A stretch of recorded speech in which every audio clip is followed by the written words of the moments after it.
don't want to set the world on fire.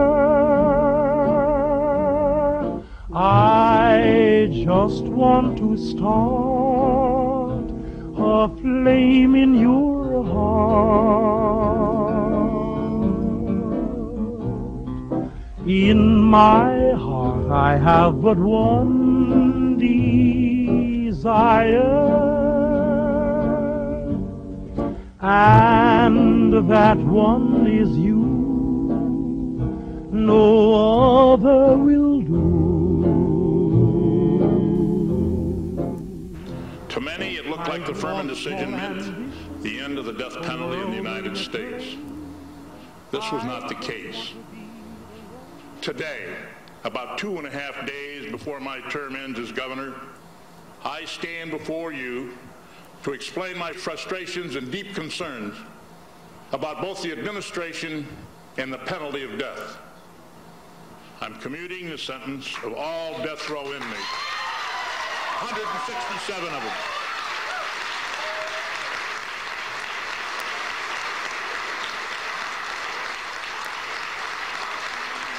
This is blanket commutation.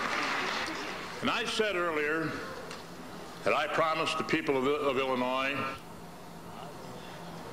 at some point that I wouldn't use it. At some point it was on the front burner. At some point it was on the back burner. But I always said it was an option that I may use and exercise, never really believing, as long ago as a week or 10 days, that I would blanket commute these sentences. I didn't believe I would do it myself. But I realize that my decision will draw ridicule and scorn and anger from many who oppose this decision. And they'll say that I'm usurping the decisions of judges and juries and state legislators. But as I have said, the people of our state have invested in me the power to act in the interest of justice. It's the only place in the Constitution that's done that way. Still the same, I'll have reached the goal I'm dreaming of. Believe me, I don't want to set the world on fire. I just want to start a flame in your heart.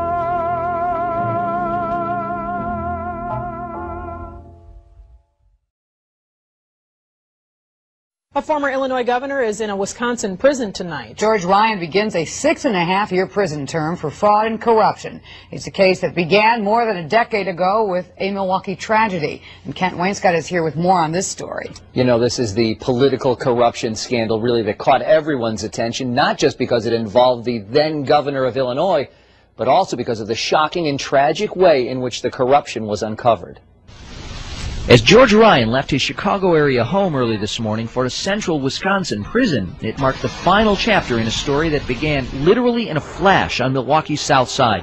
November 1994, a family van rolls over a busted taillight assembly which had fallen off a truck on I-94 near Layton Avenue. The gas tank is punctured and the van bursts into flames, killing 6 young children and injuring their parents. Days later, a badly burned Reverend Scott Willis and his wife Janet talk about their loss. My husband grabbed my shoulders and he said, "Janet, this is what we've been prepared for." And he was right, and he said, "Janet, it was quick, and you're with the Lord."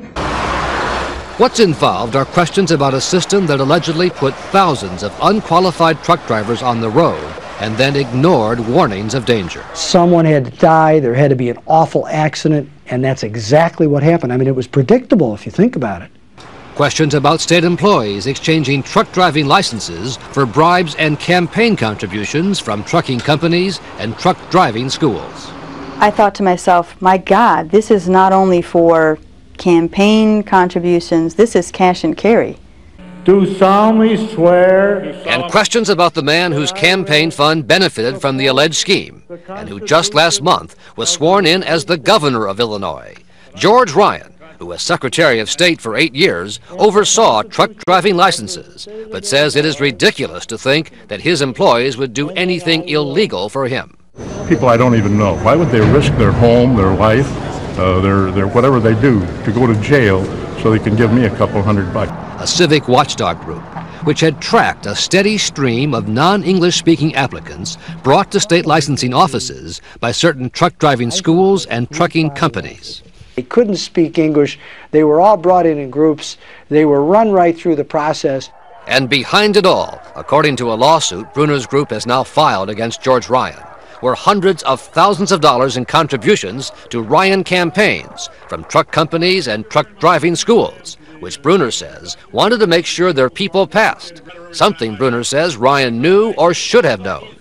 Mr. Ryan was running for governor and he needed the money.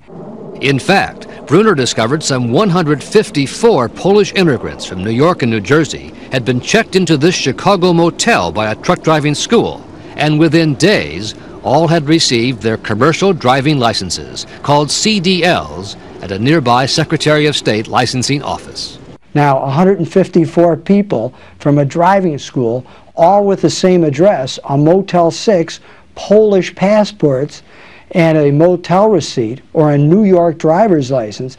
This ought to make somebody say, bang, the lights go on, what's this all about? But the Secretary of State never did anything about it.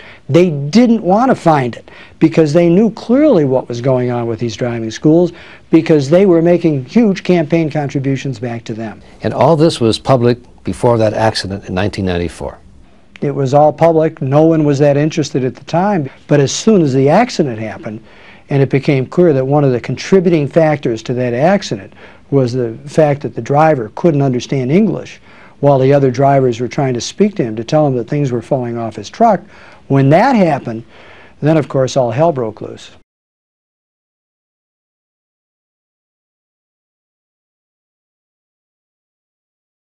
In February 2000, Dean Bauer, Ryan's close friend and Inspector General, was charged with obstructing justice for burying the investigation into the Willis accident.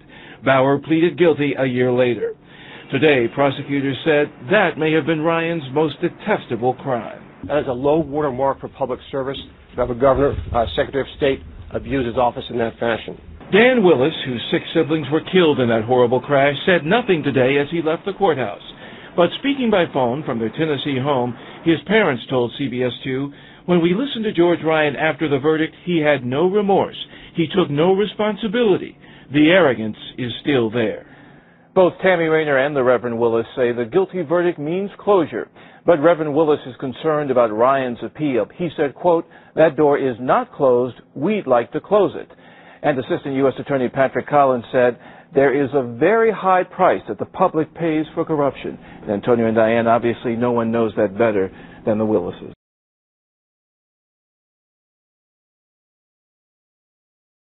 Mrs. Ryan, who's almost 76 years old, is in very poor health.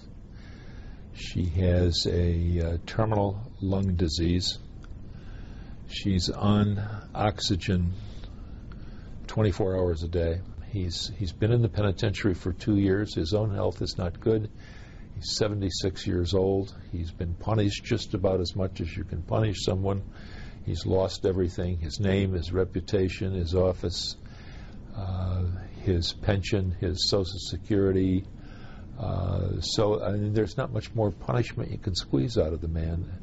He's never expressed contrition. Mrs. Ryan is quoted in the paper today as saying he should never have gone to jail in the first place. I mean, honestly, the fellow was found guilty of accepting bribes on numerous different occasions. Special favors were routine in his office. He's never admitted or owned up to any of that. So I think before anybody would consider an early release, you'd have to ask yourself, shouldn't there be some type of act of contrition? Shouldn't there be acceptance of his guilt?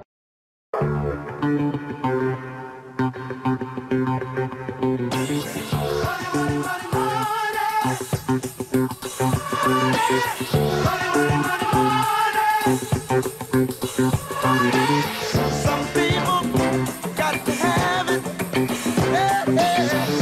people really need it. Listen to me, y'all. Do things